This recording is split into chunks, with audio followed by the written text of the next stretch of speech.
اندر کے راز کو کوئی نہیں جانتا سوائے میرے اللہ کے۔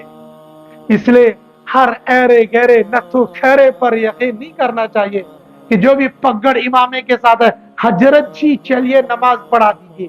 ارے یہ حضرت جی کون سے لباس میں تم کو دھوکہ دینے کے لیے آیا ہوگا؟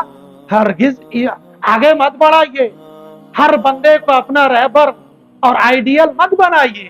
اس زمانے کے اندر ہمارے جوان بڑے بہک رہے ہیں، بڑے گمراہ ہو رہے ہیں۔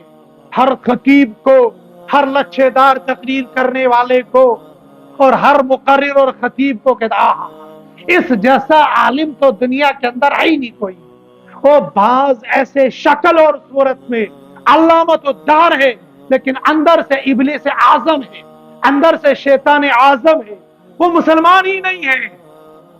تم علامت الدہر کی بات کرتے ہو، تم مفسر اور محدث کی بات کرتے ہو، بعض وہ شیطان ہے جو شکل اور صورت تو علماء کی بنائی ہے، شکل اور صورت تو مسلمانوں کی بنائی ہے، لیکن وہ یہود اور نصارہ کے ایجنٹ بیٹھ کر یوٹیوب میں مسلمان نوجوانوں کو گمراہ کرتے ہیں۔ مسلمانوں، جیسے ہر ایرے گہرے خیرے کو مسلح پر کھڑا کرنے کی اجازت نہیں، جیسے ہر ایرے گہرے کو ممبر پر کھڑا کرنے کی اجازت نہیں ہے، اسی طریقے سے ہر ایرے گہرے سے یوٹیوب پر بیان اور تقریر اور تفسیر اور حدیث سننے کی اجازت نہیں ہے۔ پہلے معلومات کر لو یہ ہے کون ہے، یہ کس کے اشارے پر چل رہا ہے، کس کے اشارے پر بول رہا ہے۔ ایسا بہت ہوتے ہیں، اور بعض یہود اور نصارہ ایسے ہیں، بعض یہود اور نصارہ ایسے ہیں جن کو صرف قرآن حفظ نہیں ہے، ان کو بخاری حفظ ہے، ان کو مسلم حفظ ہے، ان کو نسائی حفظ ہے، ان کو ابو داؤد سیاہ ستہ ان کو حفظ ہے، لیکن وہ یہودی اور عیسائی ہے۔ ان کو ان کتابوں نے اسلام پر چلنے کے لیے نہیں بلکہ مسلمانوں کو گمراہ کرنے کے لیے پڑھا۔ عیسائی جس نے قرآن حدیث مسلمانوں کو گمراہ کرنے کے لیے پڑھا ہے، یہ کہا دیکھو مسلمان نوجوان، تمہارے قرآن میں لکھا ہے لا تقربوا الصلاۃ وانتم سکارا، نشے کی حالت میں نماز کے قریب نہ جاؤ۔ اس کا مطلب ہے اگر تم نماز پڑھنی ہے تو نشہ اس سے پہلے کر لو۔ عام مسلمان کیا سمجھے گا؟ ہاں شراب پینے کی اجازت ہے، بخاری کی حدیث لائے گا، حضرات صحابہ کرام نے شراب پی لی، اس کے اندر غزوے کے اندر جنگ کے اندر شہید ہو گئے، شریک ہو گئے، اور شرکت کے بعد شہادت کا درجہ مل گیا، جنت کے اندر پہنچ گئے۔ کیا کہے گا؟ دیکھو قرآن میں کیا وَمَنَافِعُ لِلنَّاسِ، لوگوں کے لیے فائدے ہیں، لا تقربوا الصلاۃ وانتم سکارا، نماز کے وقت شراب نہیں پینی ہے، آگے پیچھے پی سکتے ہو۔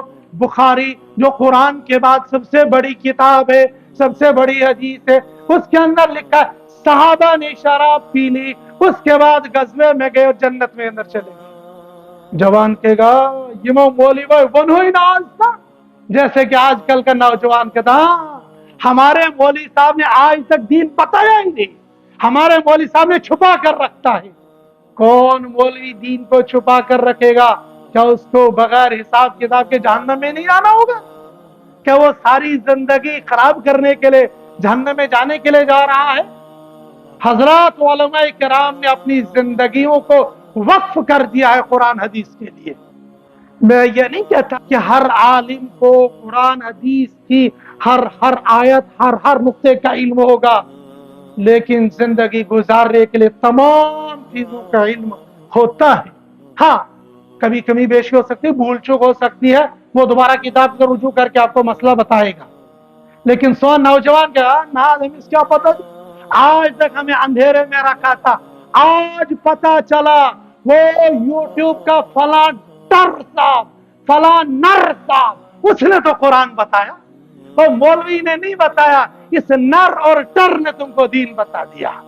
ارے دین سیکھنے کے لیے اللہ نے مولوی کو بنایا، انجیکشن لگانے کے لیے نر کو ٹر کو بنایا، اور بلڈنگ بنانے کے لیے نر کو بنا دیا۔